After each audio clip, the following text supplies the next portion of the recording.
Press the Lord. सभी आत्मिक विश्वासियों को नमस्कार। हम एक नए वचन पर हम फिर से पुनर्चिंतन करते हैं।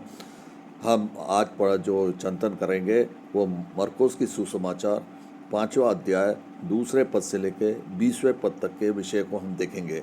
मरकुस की सुसमाचार 5वां अध्याय 2 से लेके 20 तक के पद को हम देखेंगे। यहाँ पे दुष्टात्मा से ग्रसित व्यक्ति के बारे में हमको यह प्रभु यीशु मसीह उनका चंगा करता है, इस विषय पे है। आपको मालूम है कि जीसस क्राइस्ट जलील कफरबूम में गलील के एरिया में थे। वहाँ से सुसमाचार के बाद वह गीरा सेनियो करके जगह है, गीरा सेनिस करके एक जगह है, वहाँ पे वे जाते हैं। तो वहाँ पे उस वक्त उन्हें देखते हैं कि वहाँ पे दुष्टात्मा से पीड़ित एक व्यक्ति जो कब्र में रहता है और उसे वहाँ पे इतना परेशान करके रखा है ताकि उसको कोई बांध नहीं सकता था। ऐसी पूरी परिस्थिति में वहाँ पे रहता था। तो उस समय वहाँ पे प्रभु यीशु वहाँ पे पहुँचते हैं और उसे जो है उसने देखा वहाँ पे जो है प्रभु यीशु मसीह ने कि शैतान के बंधन में पूरी तरह से बंधा हुआ है।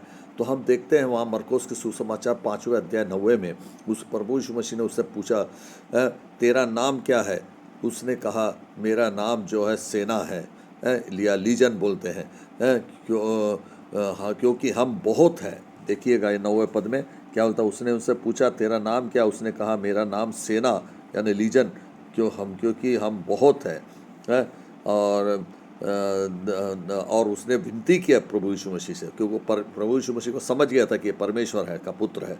तो उन्होंने कहा कि उनसे विनती करता, हमें इस देश से बाहर ना भेजे।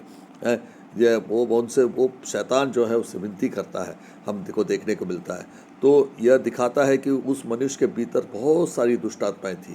वो पूरी उस समय जो है हमको देखने को मिलता है, शैतान मनुष्य को बंधन में जब बांध देता है और उसको कोई इंसान जरूर चाहिए जिससे वो बंधन में बांध देता है, तो वो जो है व्यक्ति जो है बंधन में बंधा हुआ वो कब्र में रहता था। उसे अपने आप को पत्थर से घायल भी करता था वो आदमी, क्योंकि उसको खुद को नहीं मालूम वो क्या कर रहा है। लोग उसे जंजीरों में बांधने की कोशिश करते, लेकिन उसको तोड़ देता था। तो हमें ये चीज़ को हमको आपका समझना है कि जब दुष्ट आत्मा हमारे ऊपर में आता है तो हमें जो है, हम अपने हाथ में हमारे कोई नियंत्रण छूट जाता है और हमें कुछ नहीं कर सूझता। तो उस समय हम दुष्ट आत्मा के चंगुल में फंसकर हम जो है वो विचित्र टाइप की हम हरकत करते हैं। तो यहाँ पे प्रभु यीशु मसीह को पहचान गया वो दुष्ट आत्मा, और उन्होंने जो है उनको जो है चंगा करने का काम करते हैं। और हम देखते हैं यहाँ पे इसी के संदर्भित वचन में यूहन्ना की 10वां अध्याय में 10वें पद में हम देखते हैं क्या लिखा है। चोर किसी और काम के लिए नहीं है, परंतु चोरी करने के लिए, घात करने और नष्ट करने को आता है। यहाँ पे चोर जो है हमारे शैतान है, जो हमारी आत्मा में प्रवेश करके हमारे को घात करने में और हमें नुकसान करने के लिए आते हैं। तो इसलिए ये बात बोला गया है। तो यहाँ पे आता है, मैं इसलिए आया हूँ कि वे जीवन पाए और बहुतायत में पाए। प्रभु यीशु मसीह ने जो संसार में आए हैं कि वो जो इस टाइप के चोर, जो शैतानी चोर है, इसको दूर भगाने के लिए, और जो है हमें जो आशीषित होकर हम बहुतायत की जीवन पा सके, इस उद्देश्य से प्रभु यीशु मसीह इस संसार में आए हैं। तो इससे सामने हमको दिखता है यीशु मसीह जो है यहाँ पे जो आते हैं तो दुष्ट पाप और दुष्ट शक्तियाँ जो होता है मनुष्य का जीवन नष्ट कर देता है। लेकिन यीशु मसीह के आने से दुष्ट आत्माएं जो है उनके सामने झुक जाती है, और यीशु आए तो दुष्ट आत्मा डरने भी लगता है, बोलता है कि मुझे इस जगह से मत भेजो, ये बोलता है। इसी संबंध में संबंधित वचन में 10वें अध्याय लूका के पुस्तक में 19वें वचन में भी क्या लिखा है, हम उसको थोड़ा पढ़ते हैं, अध्ययन करते हैं कि देखो मैं तुम्हें सांपों और बिच्छुओं को रोकने का और शत्रुओं की सारी सामर्थ पर अधिकार दिया है, और किसी वस्तु से तुम्हें कुछ हानि ना होगी। हाँ, पर प्रभु यीशु मसीह को जो है परमेश्वर पिता परमेश्वर ने सारा अधिकार सामर्थ्य देकर उनको इस पृथ्वी में भेजा। और आज प्रभु यीशु मसीह ने हमें भी सारा अधिकार दिया है। वो बोलते हैं बिच्छुओं से सांपों से सबको जो है रोकने की ताकत हमको दिया। हम अगर आज प्रभु यीशु मसीह के नाम लेकर हम जो करके अगर हम उस सांप और बिच्छुओं के साथ में जैसे शैतानी शक्तियों के से मुकाबला करते हैं तो निश्चित रूप से वो हमको छोड़ के चल देगा। ये हमारी प्रार्थना जीवन में और हमारे आध्यात्मिक जीवन की शक्ति को प्रतीत करता है। तो प्रभु यीशु मसीह वहाँ पे ये चीज़ों को हमें दर्शाता है कि तुमको मैंने सारा शक्ति दिया है। यीशु की शक्ति को हर बुरी शक्ति से बड़ी है और इसलिए हमें उस शक्ति का उपयोग करके हमें अपने आप को बचाना है और लोगों को बचाना है। हम देखते हैं यीशु मनुष्य को पूरी तरह स्वतंत्र कर देता है उसको उस बंधन से, और यहाँ दुष्ट आत्माएं सुअर में चली जा गई और वह मनुष्य पूरी तरह से ठीक हो जाता है। ये हम वचन के अंदर में पढ़ते हैं और वो व्यक्ति पूरी तरह ठीक हो जाता है। और मरकुस के समाचार 5वें अध्याय 15वें में हम लिखते हैं वह कपड़े पहने होश में बैठा था। देखिए 15वें अध्याय में क्या लिखा है, हम मरकुस के सुसमाचार में देखते हैं क्या लिखा है कि हमको देखना यीशु के पास आकर वे उनको जिनमें दुष्टात्माएं थी अर्थात वो जिनमें सेना समाई थी, सेना यानी लीजेंड जो बोलते हैं, दुष्टात्मा समाई थी, कपड़े पहने और सचेत बैठे देखकर डर गए।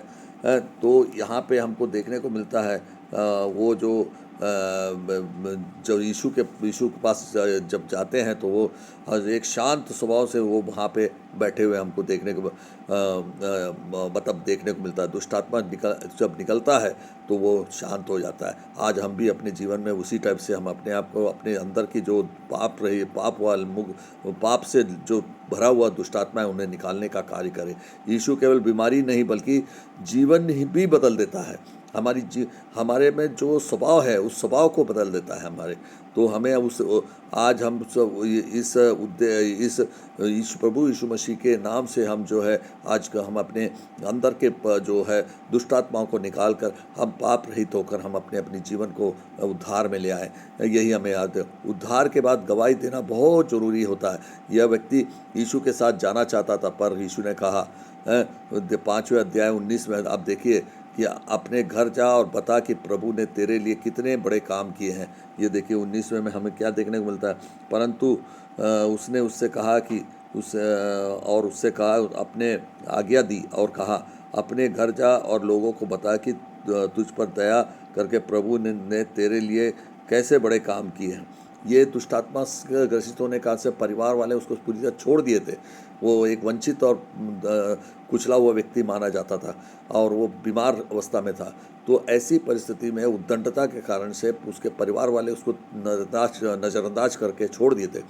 तो लेकिन जब वो उसको प्रभु यीशु मसीह चाहता है कि वो अपने परिवार में चले जाए और अपने लोगों के साथ में रहे और एक नया ज़िंदगी शुरू कर सके परिवारिक, तो इसलिए उनको बोलता है कि मैं तेरे को आज्ञा देता हूँ, तू जा और जाके अपने परिवार वालों के साथ में रहे और उनको बता कि प्रभु जो है पर यहोवा तेरे लिए कितना बड़ा कार्य किया है, जाइए। तो अपने उसके घर को बसाने के लिए बोलते हैं। जिसे परमेश्वर ने बतलाया है उससे गवाही दूसरों को बतानी चाहिए। यही है उसका संदर्भ है कि हमें अपने जीवन में कभी कोई चंगा मिलता है तो हमें दूसरों को बताना है प्रभु यीशु मसीह ने हमें क्या किया है। एक छोटी सी उदाहरण के रूप में हम देखते हैं, एक गांव में एक व्यक्ति शराब और बुरी लत से फंसा हुआ था और वह परिवार टूट गया था और लोग उससे दूर रहते थे। एक दिन वह प्रार्थना सभा में गया, प्रभु से मदद मांगी, धीरे धीरे उसका जीवन बदल गया और वह व्यक्ति लोगों की गवाही देता है कि परमेश्वर ने उसे नया जीवन दिया। तो यही स्थिति आज वो दुष्टात्मा से ग्रसित व्यक्ति को भी देखने मिलता है। धीरे धीरे हमारा जीवन बदल गया और अब वही व्यक्ति लोगों को गवाही देता फिर रहा है। तो परमेश्वर ने जिस व्यक्ति को नया जीवन देता है तो वो व्यक्ति जो है एक नया जीवन पाकर वो आगे बढ़ता है।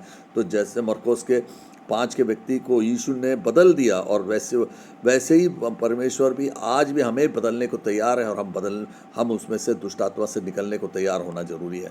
तो इस घटना से हमें क्या संदेश मिलता है?